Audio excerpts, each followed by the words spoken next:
इस वक्त जो पॉलिटिकल सूरत हाल है उसके बारे में आपका क्या ख्याल है? तो जब भी कोई नई गवर्नमेंट आती है, रिगार्डलेस एनी कंट्री, चाहे अमेरिका में हो हम्म। या दुनिया के किसी भी मुल्क में आती है, तो उनकी अपनी एक पॉलिसीज होती हैं, एक प्लान्स होते हैं, एक प्रोग्राम होते हैं जिसको वो लेकर आते हैं, जिसपे वो मतलब आने से पहले, पावर में आने से पहले जो है वो ड्यूरिंग द इलेक्शन अपना जो उनका ग्रुप होता है, जो उनके सपोर्टर्स होते हैं, उनसे प्रॉमिस करते हैं कि अगर हम पावर में आए तो हम ये करेंगे, ये करेंगे, ये करेंगे।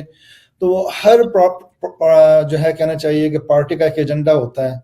तो उसी तरह से ये भी जो है उसी एक एजेंडे के तहत काम कर रहे हैं, जो उन्होंने पॉलिसी बनाई है, जो लोगों से प्रॉमिस किए थे, ख़ास तौर से इमिग्रेशन के हवाले से।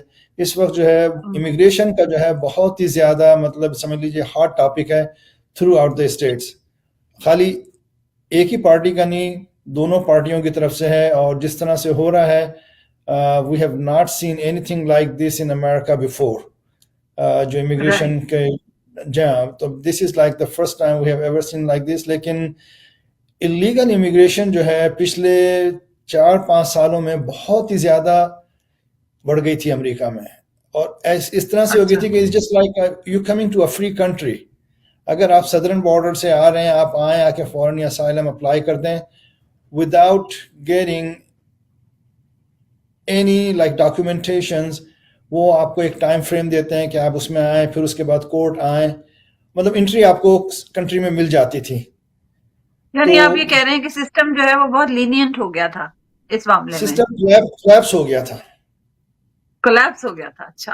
सिस्टम क्लैप्स हो गया था कि जिस तरह से इमिग्रेशन की वायलेशन हुई है बॉर्डर से और लोग आए हैं, so that's not has been seen in a long time.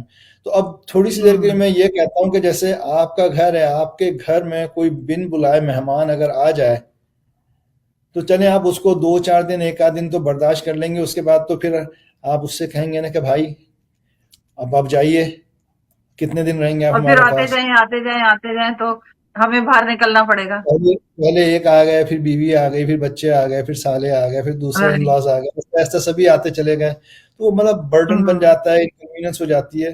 तो वो ये है कि यहाँ पे एक अमेरिकन सिस्टम जो है इमिग्रेशन का, it's been in place for a long time.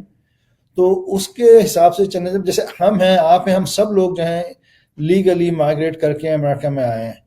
हमारी जो है करेक्ट। पूरी स्क्रीनिंग हुई है, पूरा बायोडाटा चेक हुआ, सब हुआ है। उसके बाद जो है हमें ग्रीन कार्ड मिला, फिर सिटीजनशिप मिली, and now we all became US citizen. अब ये इस तरह से जो इलीगल लोग आ रहे हैं, ना इनका कोई स्क्रीनिंग हो रही है, ना इनका कोई बैकग्राउंड चेक हो रहा है, ना इनके कोई डॉक्यूमेंट्स हैं, ना कुछ है। तो अब हाउ डू वी नो कि कौन क्या है और कहाँ से आया और किस पर्पस के लिए अमेरिका में आया है। तो क्रिमिनल्स भी आ रहे हैं बीच में। बिल्कुल आ रहे हैं, बिल्कुल आ रहे हैं कि वो अपने मुल्क से क्रिमिनल्स भाग के यहाँ पे आ जाते हैं। कि अमेरिका इतना बड़ा है कि एक दफ़ा आप आ जाएं, अब गायब हो जाएं, पता भी ढूंढना मुश्किल हो समा जाता है जाएंगे यहाँ। उसके अंदर।